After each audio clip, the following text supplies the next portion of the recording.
வராகித்தாயின் சக்தி வாய்ந்த சத்திய வாக்கை தருவதற்காக உன் வாசல் வந்திருக்கிறேன். என் அன்பு குழந்தையே, என்னால் தேர்ந்தெடுக்கப்பட்ட குழந்தை நீ. நிராகரிப்புகளை கண்டு கலங்காதே. உலகமே நிராகரித்தாலும் அம்மா நான் உன்னை ஒருபோதும் கைவிட மாட்டேன். நிர்கதியாய் நிற்கிறேனே என்று மனம் வருந்தாதே. உன் கரம் பற்ற நான் இருக்கும் பொழுது நீ எங்கனம் வீழ்வாய்? உன் வாழ்க்கை சக்கரத்தை சுழற்றுபவள் உன் அன்னையான நான் அல்லவா?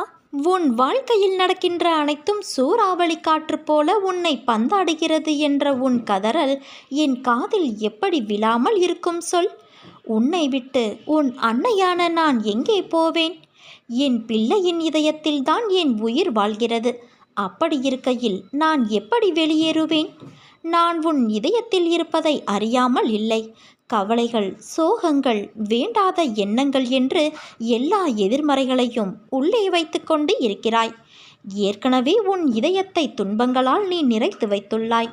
அது போதாது என்று நடக்கும் எல்லா நிகழ்வுகளுக்கும் எதிர்மறை எண்ணங்கள் வேறு உதித்து கொண்டு இருக்கிறது. ஒன்றை தெரிந்து கொள். எதிர்மறை எண்ணங்கள் என்பது காந்தக்கல் போன்றது. அதன் தன்மையே எல்லா எதிர்மறைகளையும் அதனுள் ஈர்ப்பதுதான். அதன் பிடியில்தான் கர்மா என்ற வினைகள் சிக்கி அதில் தோன்றும் எண்ணங்களால் உன்னை தூள் தூளாக்கி உன் புத்தியை சிதற செய்கிறது. அதன் கையில் உன்னை சிக்க விடாமல் உனக்குள்ளே இருந்து கொண்டு நான் யுத்தமிட்டு கொண்டு இருக்கிறேன். உன் இதயத்தில் உன் அன்னையான நான் வாழ்ந்து கொண்டு இருக்கிறேன். உன் இதய துடிப்பின் ஓசையாய் உணர்த்த நான் முயற்சி செய்கிறேன். ஆனால் நீயோ ஓசை கேட்டும் உன் பிரச்சனைகளை அந்த ஓசைக்கு எதிர் ஓசையாய் ஒலிக்கின்றாய். பிறகு எப்படி என்னை முழுவதுமாக நீ உணர முடியும் சொல்? உன் மனதில் துன்பம் என்ற திரையை வைத்து போத்தி வைத்துள்ளாயல்லவா? அதை தூக்கி முதலில் எரி. அப்போது உன் மனதில் ஒரு பெரிய ஒளிச்சுடர் தெரியும். அதில் ஆனந்தத்தின் அருவியாய் பொழிந்து நிச்சயம் நீ என்னை பார்ப்பாய். உன் நிம்மதியை உணர்ந்து ஆனந்தத்தை உணர்வாய் குழந்தையே.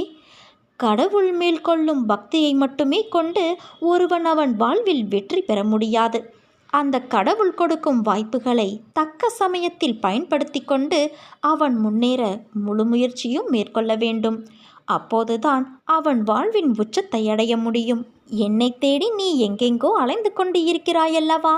எப்போது என்னை காண்பதற்கு உன் மனம் தேடுகிறதோ அப்போதே நீ செய்த தவறை நினைத்து நித்தமும் வருந்தியிருப்பாய்.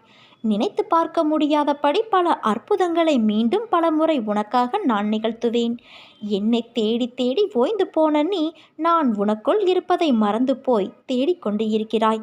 சித்திரமாக இருந்தாலும் சிலை வடிவில் இருந்தாலும் எனது ரூபத்திற்கு உயிர் கொடுத்து நீ வாசம் செய்யும் இடத்தில் இருந்து கொண்டு உன்னை நான் வழி நடத்தி கொண்டு இருக்கிறேன். இது தெரியாமல் நீ என்னை தேடி அலைந்து கொண்டு இருக்கிறாய். நான் உன் கண்முன்னே அமர்ந்து கொண்டு இருக்கிறேன்.